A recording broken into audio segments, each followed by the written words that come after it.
mi kaya shirpa yung kaya may thanong mapamudagi umdorido.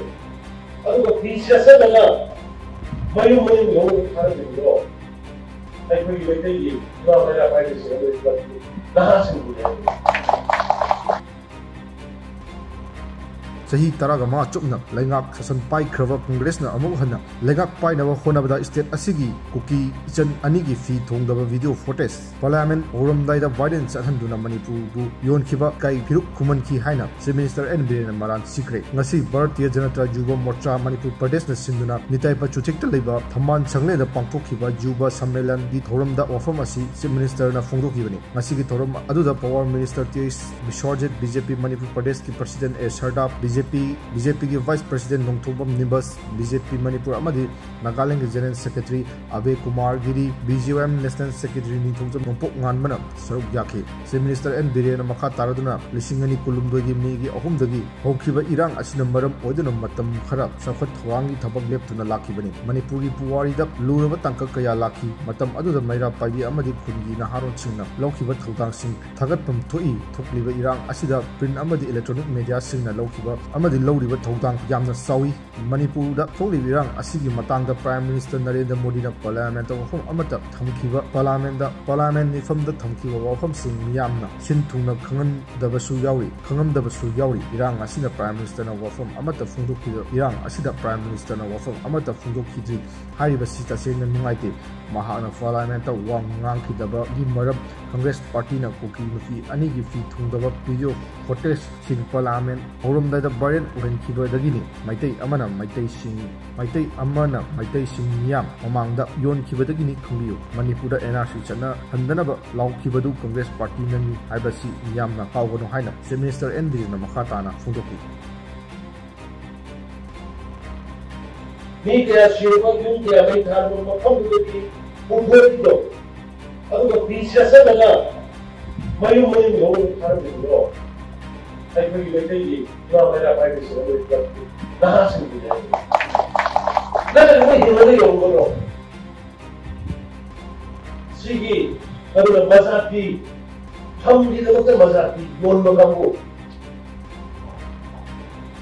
हम और मामलों को मजाकी फोटो काफी जो बैठे हैं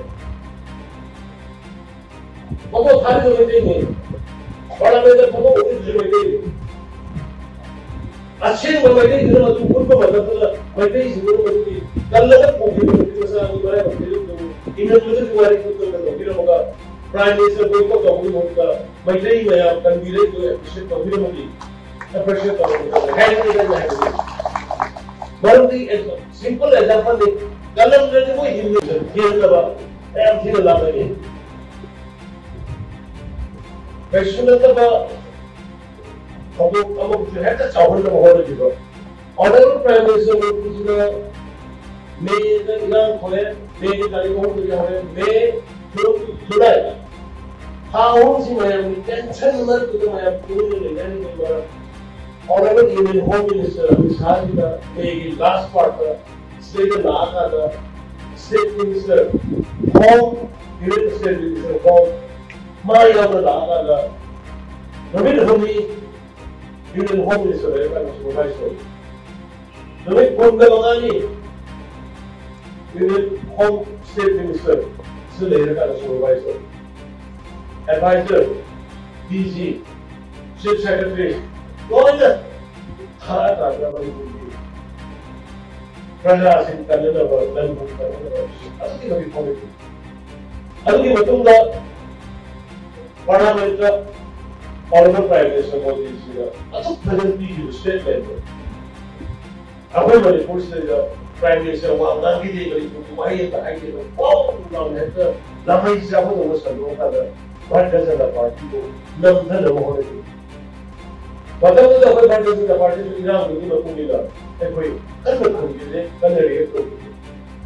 And what she did, many good people who know the whole of the idea of the fourth latter, honorable Prime Minister Modi, now we are feeling through our space. And this is another way to be very good. Even the Home Minister of the kung ano yung nangangkhidaba. the Honorable Prime Minister Kuki Isan Ani di thongdaba oihankhiba-dagini Maitegi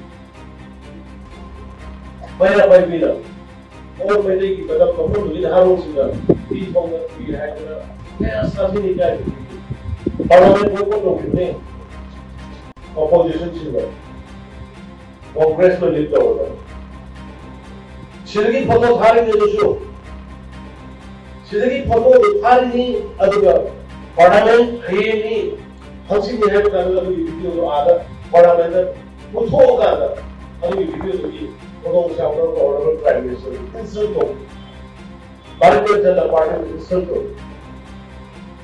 What you want to go to and we take another agency clarify the overhead. Shiragi Paul giving a provoke Kapaga, Senda need to be, whatever, Shiragi, Senda need to be out from the bird. Although I don't know, people who go to be there.